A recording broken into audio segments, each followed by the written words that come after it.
तालुक्यामध्ये कृषी विभागाने जे मोफत बियाणं वाटप केलं होतं महाबीजचं ते उरलं नसल्याच्या तक्रारी आहेत. तुमच्याकडे किती तक्रारी आलेल्या आहेत आणि तुम्ही काय कारवाई करत आहात? आमच्याकडे महाबीजच्या जे 444 लॉटचं बियाणं आहे, KDS 992 फुले दुर्वा व्हेरायटी आहे. एकूण 40 शेतकऱ्यांच्या तक्रारी प्राप्त झालेल्या आहेत काल आणि परवा दिवशीमध्ये. त्याच्यापैकी आम्ही काल 15 शेतकऱ्यांच्या तक्रारीची पाहणी केलेली आहे. ते पाहणीच्या अनुषंगाने जे चे बियाणं होतं त्या बियाण्याचं आम्ही नमुना तपासणीसाठी काढलेलं आहे आणि प्रयोगशाळेत सुद्धा पाठवत आहोत. पुढील प्रक्रिया चालू आहे तपासणीनुसार. तरी काही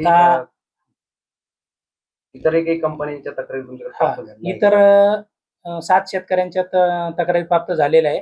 त्याच्यामध्ये 3 ग्रीन गोल्डचे आहेत, 3 बुस्टरचे आहे आणि एक अजित कंपनीची तक्रार प्राप्त झालेली आहे. तपासणी त्यांच्या सुद्धा सुरू आहे. तर या 2 ज्या बचत गटाच्या तक्रारी आल्या ते आपणच म्हणजे कृषी विभागाने धाराशिवमधनं सुद्धा अशीच बातमी समोर येते. धाराशिवमध्ये शेतकऱ्यांवर दुबार पेरणीचं संकट ओढवलंय. आधीच अपुरा पाऊस आणि आता बोगस बियाणं याच्यामुळे शेतकरी हे अडचणीत सापडलेत. सोयाबीनची पेरणी केली मात्र बियाणं उगवलेलंच नाहीये. त्याच्यामुळे शेतकरी संतप्त झालाय.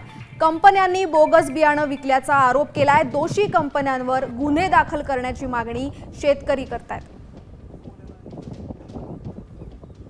आम्ही औदुंबर पाटील यांच्यातून 228 बियाणं घेतलं होतं आणि आमच्या 4 बॅगाच्या आणि सगळंच खराब निघालंय बी. बियाणंच उगवलं नाही, कसलंच बी उगवलेलं नाही आणि पूर्ण लॉट खराब निघालाय.